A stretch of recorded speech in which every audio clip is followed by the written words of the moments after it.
थोड़ा सा हमें ज़रा इर्द गिर्द सूरत हाल देखें ना अपने, तो हम अपनी ज़िंदगी में मगन हो ही जाते हैं, इंसान है ना, फितरत है। तो फिर रियलाइजेशन होती है कि ये सब कुछ तो पहले भी चल रहा था, चलता ही रहेगा, लेकिन हमारे मुल्क में कितने ही लोग ऐसे हैं जिनके पास अभी कुछ नहीं है, लिटरली ना खाने को है, ना दवा है। जैसे कहते हैं ना, ओवरनाइट एक जिंदगी बदल जाना और फिर आगे का भी कोई अश्योरिटी ना होना कि आगे क्या होगा। अभी हम जाएंगे नसीराबाद और आबिद बलोच हमें वहाँ से अपडेट करेंगे।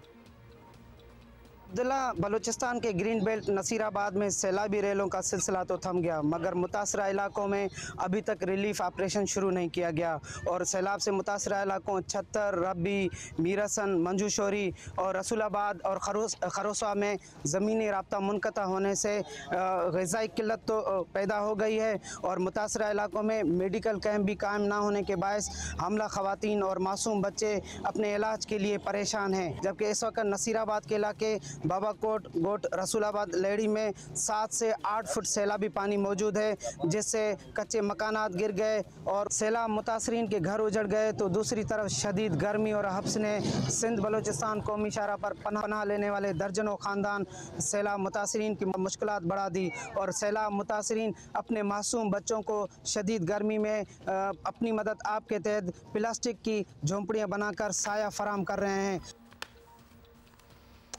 टेंट की हालत ज़रा देखें, जिसमें सारे बच्चे एक ही टेंट में घुसे हुए हैं और गर्मी अलहदा।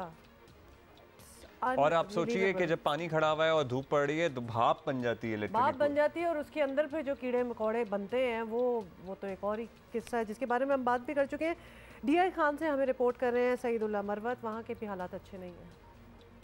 कोहावड़ गांव जितना बह गया है या जितना नुकसान हुआ है उसके मुताबिक यहाँ पे कैंप और टेंट नहीं मुयस्सर और रातों को यहाँ पे सांप बिच्छू वगैरह वो हमारे बच्चों को सोने नहीं देते। जिस तरह की हालात हमारी उन दिनों में थे आज उससे ज़्यादा बदतर हो गए हुए हैं। सैलाब के दिनों में हम फिर भी किसी हद तक हम कहीं ना कहीं रिश्तेदारों के घर चले जाते थे, अब हम रिश्तेदारों के घरों में नहीं जा सकते। लेकिन बात यह है कि हमको तंबू मिल जाए, तंबू लगाकर बच्चों को किसी जगह बिठाकर कोई मजदूरी करेगा, कोई पूरा करेगा।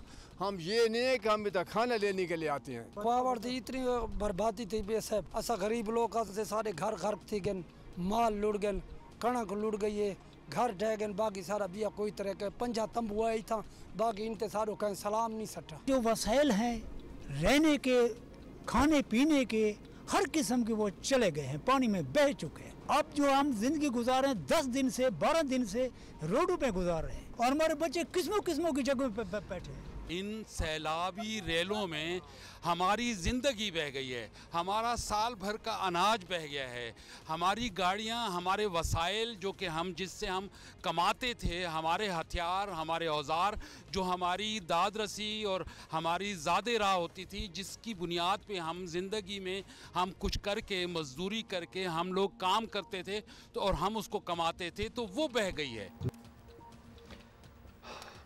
तो सुन ही लिया आपने कि क्या सिचुएशन है और इनफ नहीं है चीज़ें, यही इनका कहना था। अच्छा, कि टेंट वगैरह जो भेज रहे हैं वो सही क्वांटिटी में नहीं। सड़कें तो बह गई हैं, सामान नहीं पहुंच रहा, फिर रेलवे ट्रैक भी ख़त्म हो गए हैं। मतलब मुतादिद मकामात ऐसे हैं जहां बह गए हैं और मुतादिद मकामात ऐसे हैं जहां पर अभी तक रेलवे ट्रैक पानी में डूबा हुआ है। लाहौर कराची तो पूरा रेलवे मतलब वो तो मुअत्तल है, वो तो अभी तक चल ही नहीं पाई। सोचें आप, लाहौर कराची रेल नहीं चल रही है,